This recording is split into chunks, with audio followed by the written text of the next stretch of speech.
Ladies and gentlemen, my name is Nikola, Burazer, the executive editor of EWB and Western Balkans. And here we are in Brussels, in NATO headquarters, where we have the opportunity to talk with Mr. Robert Pszczel, the senior officer for Russia and the Western Balkans in NATO's Public Diplomacy Division. Mr. Pszczel, thank you very much for accepting our interview proposal. My pleasure. Let me start with the very general question. When you look at the Western Balkans and its place in Europe, where do you see and how do you see the importance of the Western Balkans for overall European security?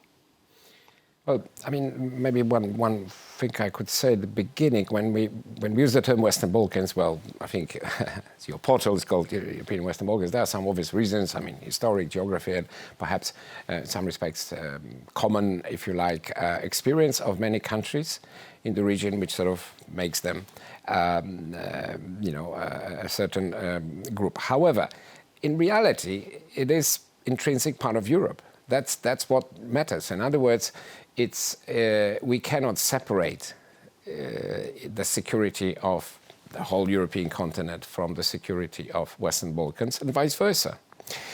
Certainly for NATO, there is no question that this is a region of strategic importance because, of course, first of all, now we have a number of countries who are, of course, members of NATO who are in this region. Also, there's some countries who are, for instance, aspirant countries. Let's also not forget about what happened in relatively recent history, although not that recent, where, of course, 1990s I'm referring to. This was part of Europe where quite terrible things happening, and NATO, of course, became involved. So there are many reasons why the security, both in a positive sense, but also because of some painful memories of the past, is of great importance. And like some people have said, this is not a backyard of Europe. It's a courtyard. I mean, it only takes a few hours to fly and travel. So I think we're looking at this from the point of view of collective security, if you like. And if you look at global relations between, let's say, West on one side and Russia on the other, and now especially regarding NATO and European Union and its relation with Russia, you see there is a tendency of negative relations, which are quite worrying. How does Western Balkans fit into this picture? There is a narrative that Russia is trying to undermine Western influence in the Western Balkans by preventing the enlargement of NATO and the EU, but primarily NATO. And how do you see, is this a real threat? Is this a real problem for NATO? Well, obviously, it's easier to speak about what our policy, what our point of view is. I think European Union's vision is very similar. We share it.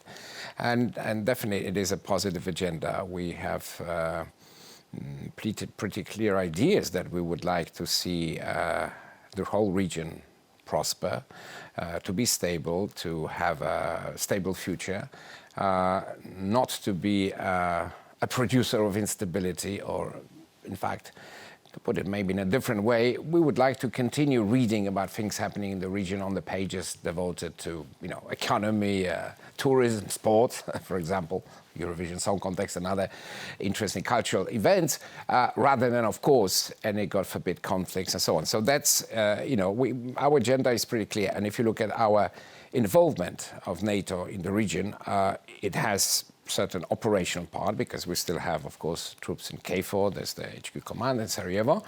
But it's also very political, because we respect all the countries in the region. So political dialogue is an intrinsic part of every possible relationship we have with all the countries, irrespective of whether they're members or not, what their sort of relations with NATO or desires are. And also the third issue is, I think, the integration perspective, which is extremely important. And I think it's not it's not by chance that many countries in the region either share the experience of, let's say, joining either NATO or European Union, and in fact engaging in more regional cooperation, or being, let's say, on the road. But at the same time, there is no one kind of model. And the intrinsic element of this process is full, if you like, voluntary nature of it. In other words, that is the way we approach region. Now, what you mentioned about some of the actions or a rhetoric of countries like Russia, well, there are some doubts whether whether that agenda is exactly the same, because we see some, for instance, forms of behavior which would suggest that there is a desire to treat, let's say, the region as some kind of a, at least informational battlefield, if not worse, as a sort of zone of influence. This is not how we look at the situation. And of course, there are various processes, various instruments or methods used which we do not definitely as NATO or you for that matter approve, such as disinformation or malign influence and attempts to influence the democratic processes. And in the most extreme cases, like in the case of Montenegro, of course, we had an attempted coup d'etat. So these are serious issues. And so, but in the end, the question about motivations, I guess you would have to put to each country, including in this case Russia. Do you think a lot has changed in the past 2 years when you look at Montenegro joined the alliance 2 years ago, North Macedonia is well on its way to joining it probably by the end of this year, as we heard that Secretary General hopes to happen. Do you think things have changed in these past 2 years when it comes to the position of NATO and its role in the region? Well, in certain respects, I mean, our policy, perhaps our approach has not changed, but I think we have sort of stepped up because everybody at NATO agrees that we should be ready to do more, both as individual allies, but also as an organization, to respond to those, if you like, joint wishes on a part of the countries concerned, whether it being some form of integration or even membership, or simply very good, profitable cooperation, such as the case, for example, that we have with Serbia, which, of course, is not interested in joining NATO, but we have a very good program. So our approach, I think, it will sound slightly perhaps immodest, but I think has been bearing fruit in a sense that we are dealing with countries which all of them seem to be satisfied with that form of relationship that they have with NATO, even though if they, let's say, ultimate goals may be very different, of course. But that is important because, if it wasn't for the fact that, for instance, the integration model is successful, you would not have quite a substantial number of countries wanting to join. You would have perhaps the opposite way.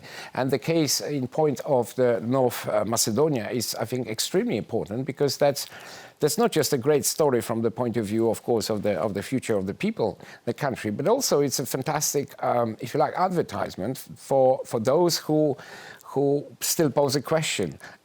Is this type of integration, is it a positive process? Of course it is, because it increases the zone of stability, and in the process, you actually can resolve a number of issues which otherwise perhaps might be a bit more difficult to resolve. That, by the way, I think the same logic applies to, of course, the integration of the European Union.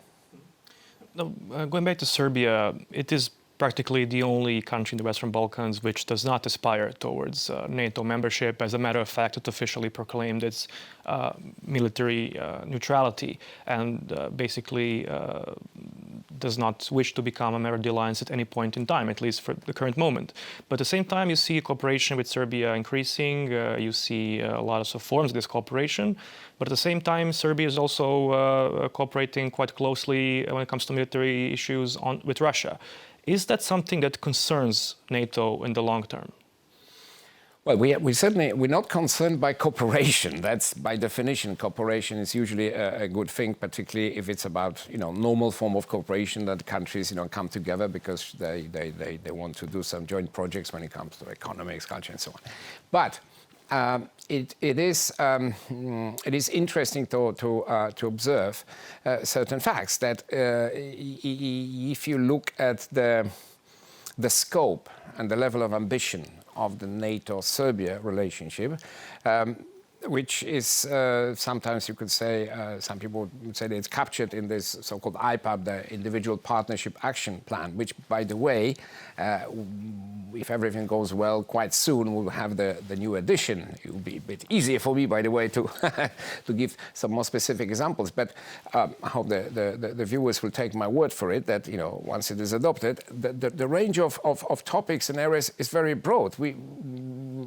NATO is a political military organization. We're talking about the type of interaction which concerns both the quality of, if you like, public life, from, you know, the rule of law, transparency of, you know, for instance, defense budgets, to political dialogue, but also a whole range of very practical cooperation projects, ranging from, for example, preparing Serbian officers better to serve in UN missions, to, you know, destruction of unwanted ammunition, and et cetera, et cetera. I could give a long list.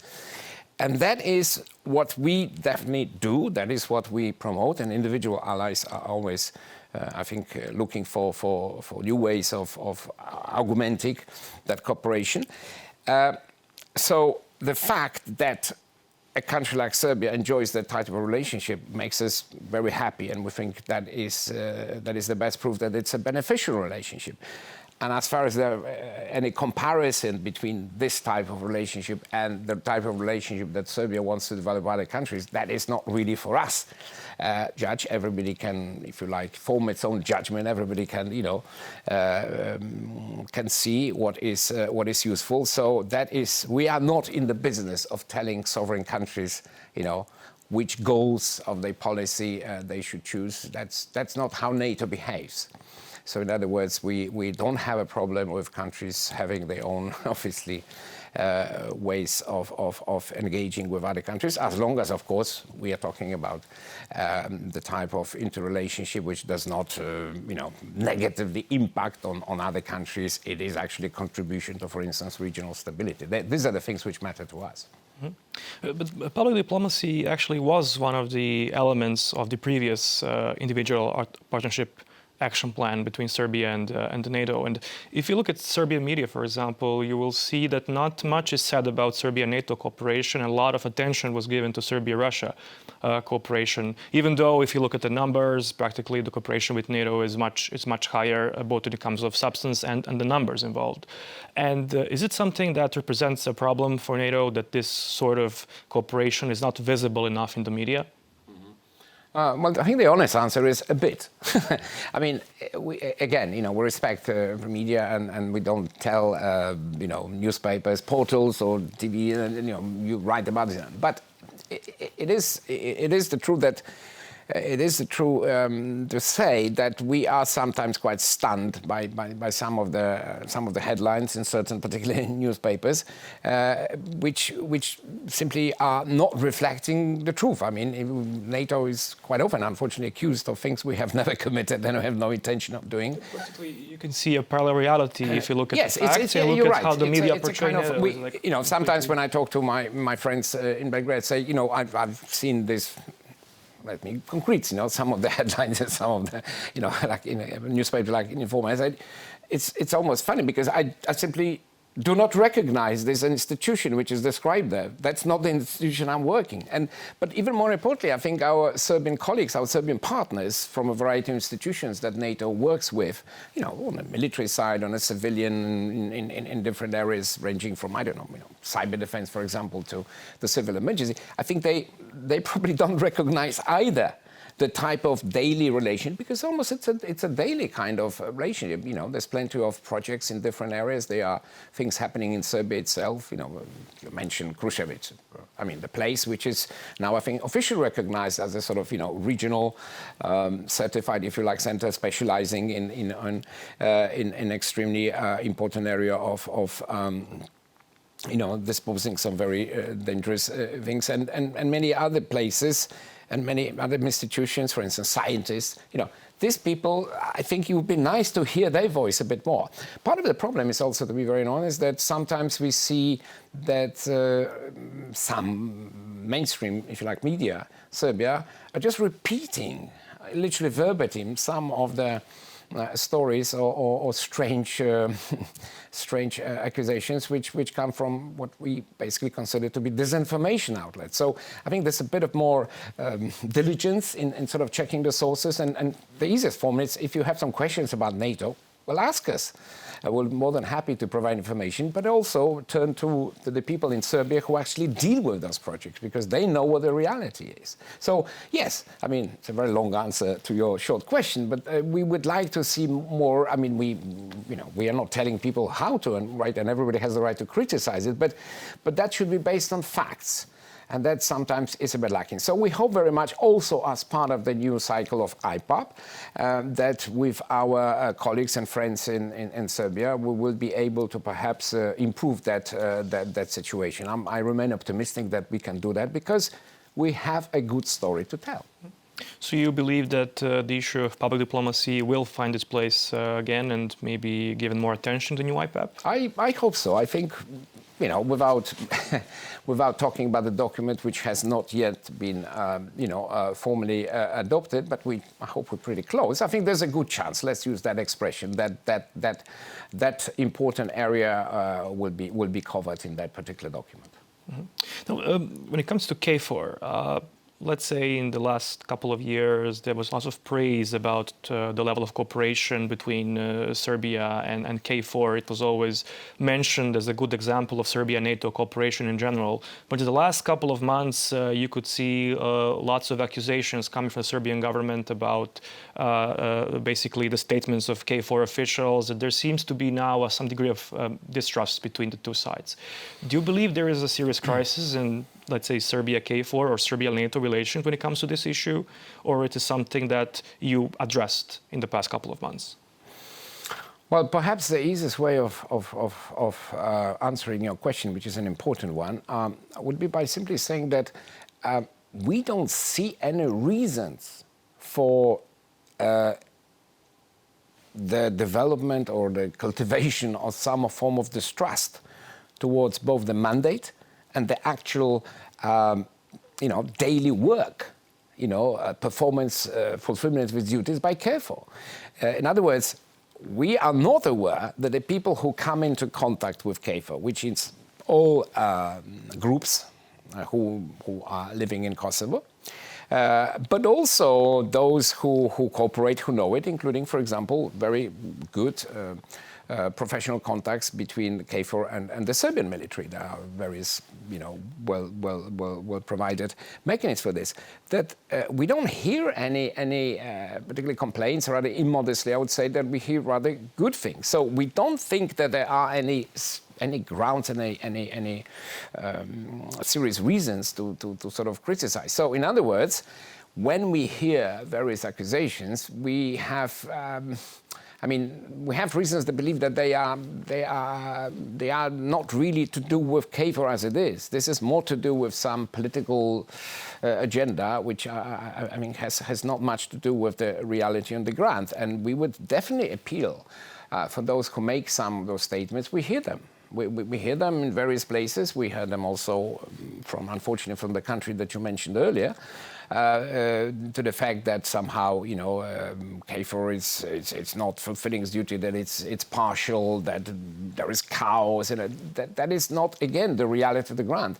At the time where we have all very high hopes for the success of the EU, essentially, led talks between Pristina and Belgrade, I think the level of responsibility when it comes to even the rhetoric, how you actually talk about the security situation in Kosovo, is even higher, because in the end of the day, who would benefit from some negative developments, some new tensions? So if things are relatively calm and there is no real threat to security, then people should rather recognize it than portray things in a way which does not represent the reality.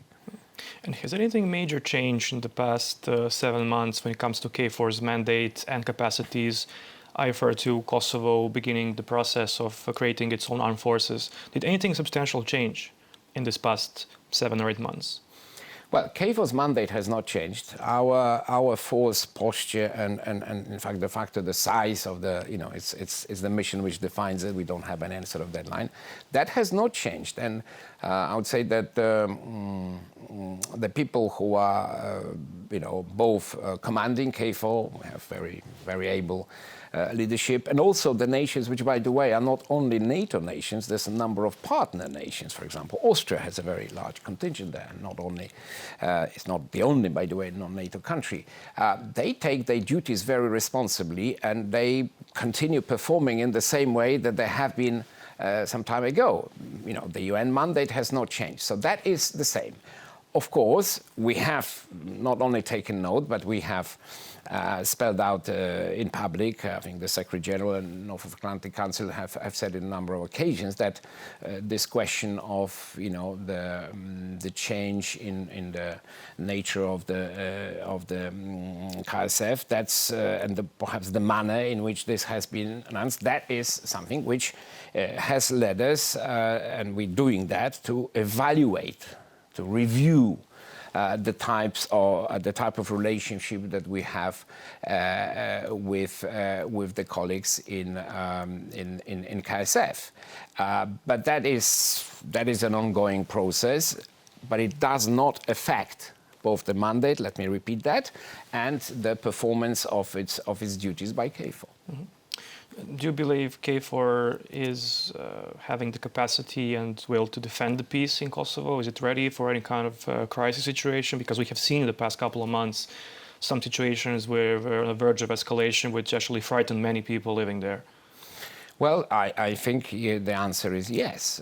Of course, we are. That is, we, meaning the North Atlantic Council, who is ultimately the decision-making body when it comes to activities, are constantly, of course, and our military authorities are permanently reviewing the type of portion and need the resources. But I think right now it is very much seen that the KFOR's, the way it's configured, the way it operates, it's fully able to meet various contingencies. If the situation were to evolve and change, of course, various additional decisions could be taken. But there is nothing. I mean, maybe the main message is that people should not panic. It should not really, because if you refer to some developments which were connected with de facto a police operation.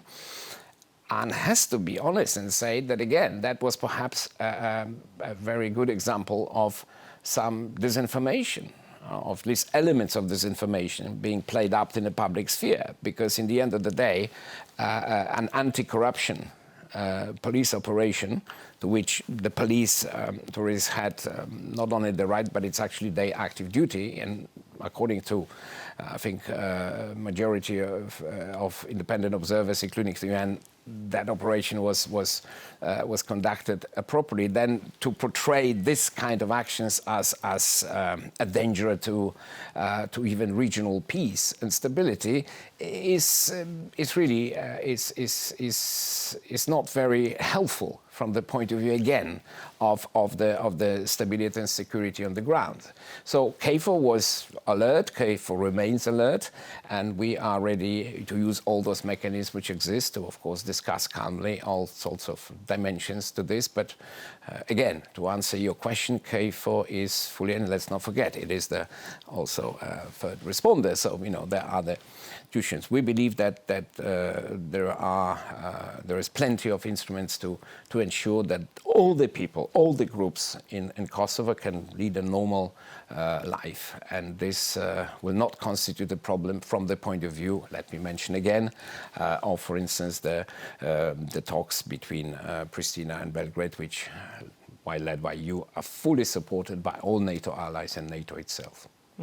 And just to ask you the very last question about one of the aspirant countries to NATO membership, Bosnia and Herzegovina. Mm-hmm. Practically, we have seen in the last couple of years basically a stall when it comes to the process of integrating into NATO. But lately, we have seen a bit more attention given to this topic. Do you believe that there could be some kind of a breakthrough when it comes to the problems that are basically Bosnia and Herzegovina is faced with on its NATO integration path? I have to say that I was very honored to take part in a very interesting conference a few months ago in Sarajevo, because actually it was the first time for me in Sarajevo. I've been at various places, so it was an important experience for me. And I can tell you that the kind of, first of all, when it comes to policy, maybe we should start with this. The decision that NATO allies have taken last year, which should be treated as a kind of offer, if you like. I mean, this is what is on the table is if the authorities in Sarajevo, the federal authorities, would like to take up this offer and prepare this annual plan, therefore, then they could activate various mechanisms which would bring it closer to the integration and the goal as has been spelled out. But this is not NATO's kind of attempt to push anybody into anything. And of course, the imperative is for, as it's normally the case, for the use of all the democratic mechanisms and the democratic debate within the country to arrive at those decisions that the people who make those decisions in the country feel comfortable with. So we are not pushing, we are creating, if you like, an opportunity. And we, of course, we observe some elements of that debate. Some of it is, if you like, quite normal. There are other elements which perhaps, maybe relate to some kind of misunderstanding. If for example, the idea of, having closer relation with NATO or even membership is described as dangerous for regional security, then to be honest, none of the experience of the previous enlargements, if you like, let's not forget, we're talking about countries like Croatia, Slovenia, Albania, Montenegro, and now pretty close North Macedonia.